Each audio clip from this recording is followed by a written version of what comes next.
Good evening, শুভ সন্ধ্যা জানাচ্ছি ত্রিপুরার সকল চাকরি প্রত্যাশী ভাই বোনদেরকে। প্রতিদিনকার মতো আজকেও আমরা নতুন একটি চাকরির বিজ্ঞাপন নিয়ে এসেছি। ত্রিপুরার মন্ত্রিসভার সিদ্ধান্ত অনুযায়ী ত্রিপুরা সরকার থেকে আজকের ডেটে গ্রুপ সি গ্রুপ ডি ক্যাটাগরির নতুন একটি চাকরির বিজ্ঞাপন বেরিয়েছে। ন্যূনতম যোগ্যতা 8 পাস ইউআর ক্যান্ডিডেটের জন্য এবং 5 পাস হলে SC/ST ক্যান্ডিডেট অ্যাপ্লাই করতে হবে। তাছাড়া গ্র্যাজুয়েশন মাধ্যমিক পাস যোগ্যতার চাকরির ভ্যাকেন্সিটা আছেই। পাশাপাশি এই চাকরির অ্যাডভার্টাইজমেন্ট মোতাবেক কোয়ালিফিকেশন ক্রাইটেরিয়া, স্যালারি স্ট্রাকচার, অন্যান্য টু যে ডিটেলস কীভাবে অ্যাপ্লাই করতে হবে, কোন ডিপার্টমেন্টের অধীনে নিয়োগ হবে, সমস্ত কিছু বিস্তারিত আমরা দেখে নেব।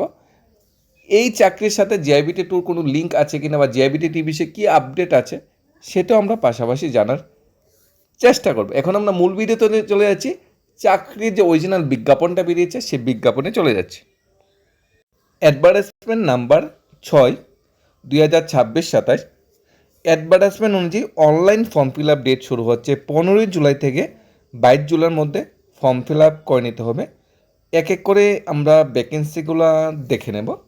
সবচেয়ে প্রথম যে ভ্যাকেন্সিটা বেরিয়েছে, কম্পিউটার প্রোগ্রামার নিয়োগ করা হচ্ছে।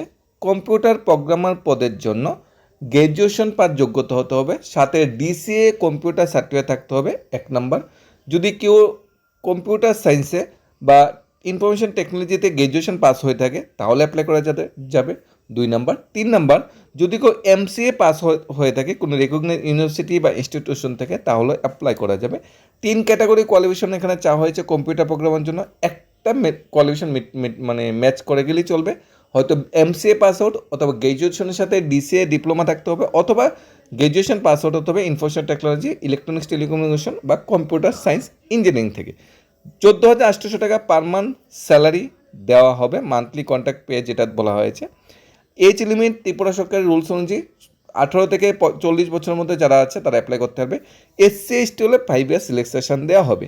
Place of posting college of veterinary science অর্থাৎ এগ্রিকালচার ডিপার্টমেন্টের অধীনে চাকরিটা বা নিয়োগটা বেরিয়েছে, এগ্রিকালচার ডিপার্টমেন্টের অধীনে নিয়োগটা হবে। এটা 1 নাম্বার চাকরি অ্যাডভার্টাইজমেন্ট যেটা বেরিয়েছে ত্রিপুরা সরকারের অধীনে সেটা। 2 নাম্বার চাকরি অ্যাডভার্টাইজমেন্ট যেটা বেরিয়েছে কুক কাম অ্যাটেন্ডেন্ট। 8খানা শূন্যপদ বেরিয়েছে কুক কাম অ্যাটেন্ডেন্ট জন্য। কোয়ালিফিকেশন কী চাওয়া হয়েছে, ন্যূনতম 8 পাস হতে হবে ইউআর ক্যাটাগরিতে। SC/ST ক্যাটাগরি ভাই বোনরা 5 পাস হলেই অ্যাপ্লাই করতে পারবে। SC/ST ক্যাটাগরিতে 5 পাস হলে অ্যাপ্লাই করতে পারবে। বয়স সেই আগের মতোই, আর ডিটেলস আমরা কিছু বলছি না। তবে স্যালারি যেটা দেওয়া হবে 10,126 টাকা পার মান্থ এখানে স্যালারি দেওয়া হবে। ইনিশিয়াল যে স্যালারি সেটা এখানে বলা হয়েছে। College of veterinary science, ARD department, এবার অ্যানুয়াল রিসার্চ ডিপার্টমেন্ট যেটা আছে, পানি সম্পদ বিকাশ যে দপ্তর আছে এই দপ্তরের অধীনে নিয়োগটা হবে। দপ্তরের মাননীয় মন্ত্রীকে ধন্যবাদ জানাই এই ধরনের চাকরি অ্যাডভার্টাইজমেন্ট আনার জন্য।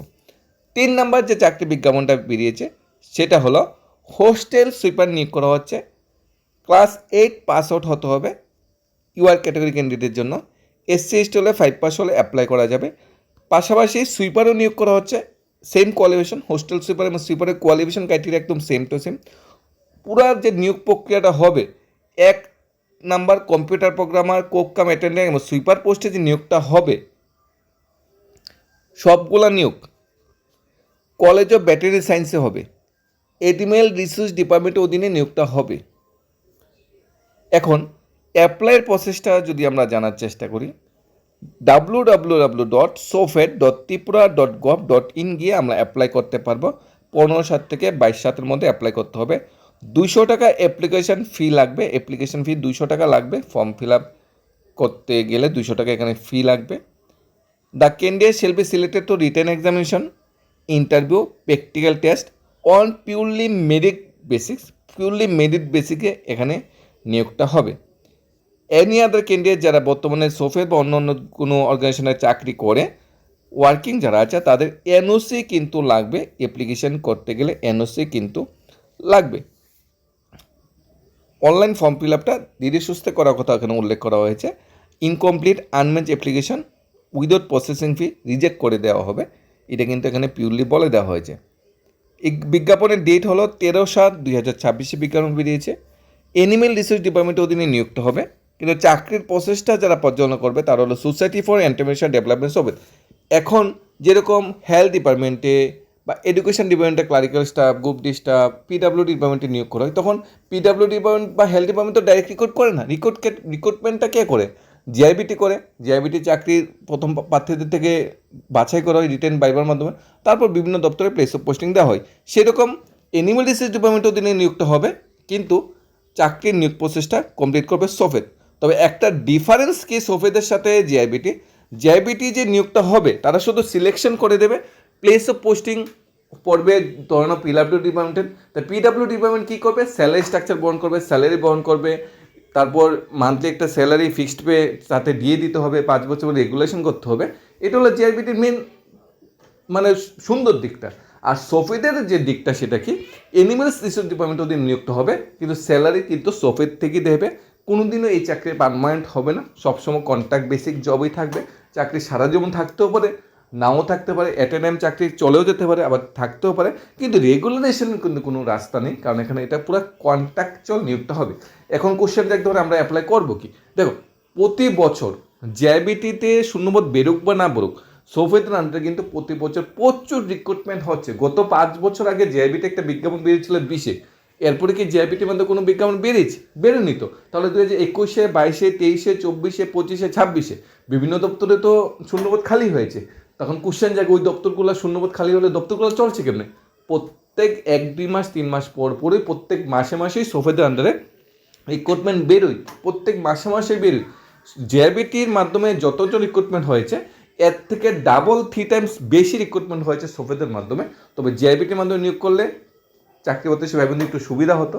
যে সোফেদের মাধ্যমে নিয়োগ করার ফলে চাকরিটা কন্ট্রাকচুয়াল হয়ে যায়, দায়বদ্ধতা অনেকটা বেড়ে যায়। তবে চাকরি থাকবে, চাকরি যাওয়ার এখানে কোনো রাস্তা নেই, চাকরি থাকবে, নিজের পারফরমেন্সটা চালিয়ে যেতে হবে এবং রাজ্য সরকারের আর্থিক পরিস্থিতি সে চাকরিকে সামনের সারিতে নিয়ে যাবে। এখন জিআইবিটি টুর জন্য আমরা যারা ওয়েট করছি তার সাথে এটা কীভাবে লিঙ্ক আপ সেটাও আমরা জানার চেষ্টা করবো। সোফেদের মাধ্যমে যদি ম্যাক্সিমাম পোস্টগুলো, ব্যাকএন্ড পোস্টগুলো ফিল আপ হয়ে যায়, তাহলে জিআইবিটি টুটা আসতে একটু সময় লাগবে, কারণ যে দপ্তরে শূন্যপদ আছে ওই দপ্তরের শূন্যপদগুলি প্রায়ই দেখা যায় সোফেদের মাধ্যমে একটার পর একটা নিয়োগ হয়ে যাচ্ছে। তাহলে জিআইবিটি আসতে খুব সময় একটু বেশিই লাগবে। 2024 থেকে 2026-এ 2,500-3,000 শূন্যপদ ক্রিয়েশন করা হয়েছে মন্ত্রিসভার সিদ্ধান্ত অনুযায়ী। প্রত্যেকটা মন্ত্রিসভাতেই জিআইবিটির মাধ্যমে নিয়োগ হবে, জিআইবিটির মাধ্যমে নিয়োগ হবে বলা হচ্ছে, কিন্তু অ্যাডভার্টাইজমেন্টে বেরোচ্ছে না। একটাই কারণ, সোফেদের মাধ্যমে ম্যাক্সিমাম পোস্টে নিয়োগ হয়ে যাচ্ছে। 2 নাম্বার যেটা কারণ সেটা হলো জিআইবিটি 1-এর মেয়াদ এখনও শেষ হয়নি, জিআইবিটি 1 এখনও চলছে। জিআইবিটি গ্রুপ সি এখনও শেষ হয়েছে, 1 শেষ হয়নি। জিআইবিটি গ্রুপ ডি শেষ হয়নি। এখন কোশ্চেন জানতে পারে জিআইবিটি গ্রুপ ডি শেষ হয়নি, এটা কি সঠিক? হ্যাঁ, উত্তরটা সঠিক। জিআইবিটি গ্রুপ সিতে যেরকম ভেরিফিকেশন চলছে, ভেরিফিকেশন কমপ্লিট, এখন ইন্টারভিউ হবে, আবার মেরিট লিস্ট বেরোবে, ইন্টারভিউ হবে, সেরকম জিআইবিটি গ্রুপ ডিও কিন্তু এখনও কমপ্লিট হয়নি। কারণ জিআইবিটি গ্রুপ ডিতে STPH এবং SCPH যে ফিজিক্যাল হ্যান্ডিক্যাপের যে মেরিট লিস্টটা বেরিয়ে যারা চাকরি করছে সেইটা মেরিট লিস্টটা ইনভ্যালিড বলে দেওয়া হয়েছে। নতুন করে PH ক্যান্ডিডেটের মেরিট লিস্ট প্রকাশ করতে হবে আমাদের গ্রুপ ডির ক্ষেত্রে। তার গ্রুপ সির ক্ষেত্রে সে গ্রুপ ডির ক্ষেত্রে PH ক্যান্ডিডেট মেরিট লিস্ট প্রকাশ হবে, যারা নতুন করে আবার অনেকে চাকরি পাবে, আবার যারা আগে চাকরি পেয়েছিল মেরিট লিস্ট তাদের চাকরি চলেও যেতে পারে। হাইকোর্ট কিন্তু এমনই রায় দিয়েছে। তাই জিআইবিটি ওয়েট করতে হবে। বর্তমান সময়ে চাকরির বাজারে চাকরি প্রতিযোগিতায় টিকতে হলে সোফেদের মাধ্যমে যদি প্রয়োজন বা নেসেসিটি পড়ে আমাদের এই জন্য বিজ্ঞাপনগুলো অ্যাপ্লাই করতে হবে। এবং সোফেদের মাধ্যমে হাজার হাজার ক্যান্ডিডেটরা আছে ত্রিপুরায় যারা আছে চাকরি করছে। জিআইবিটির মাধ্যমে যতজন না ত্রিপুরায় চাকরি করছে বর্তমানে তার থেকে অনেক গুণ বেশি ছেলেমেয়েরা বা চাকরি হতে চাকরি করছে সোফেদের মাধ্যমে চাকরি করে। অপশান আমাদের কাছে নেই, আমাদের কাছে অপশান খোলা নেই যে আমরা এইটা করবো কি সেটা করবো। যেটা সামনে আছে সেটাকেই সবাই নিজের মতো করে নিয়েছে। এটা তো অনেকটা কম্পিটিশন সোফেদের মধ্যে অনেকটা বেড়ে গিয়েছে। বিভিন্ন অ্যাডভার্টাইজমেন্টে সোফেতেও বিরাট সংখ্যক ক্যান্ডিডেট অ্যাপ্লাই করে। যাই হোক, সবার ভবিষ্যৎ কামনা করি। আর জিআইবিটির জন্য যারা ওয়েট করছে তাদের একটু অপেক্ষা করতেই হবে। 1-এর যে দায়ভারটা সেটা এখনও শেষ হয়নি, আর অ্যাপ্লিকেশন এখনও শুরু হয়নি। 15/7 থেকে এই চাকরি অ্যাডভার্টাইজমেন্ট অ্যাপ্লিকেশন শুরু হয়ে যাবে। অ্যাপ্লিকেশন করার সময় যদি কোনো কুইরি বা ডাউট থাকে বা এই রিলেটেড কোনো কুইরি বা ডাউট থাকলে অবশ্যই জানাবে। সবাইকে ধন্যবাদ স্টাডিজ অফ ত্রিপুরা চ্যানেল এবং পেজের পক্ষ থেকে।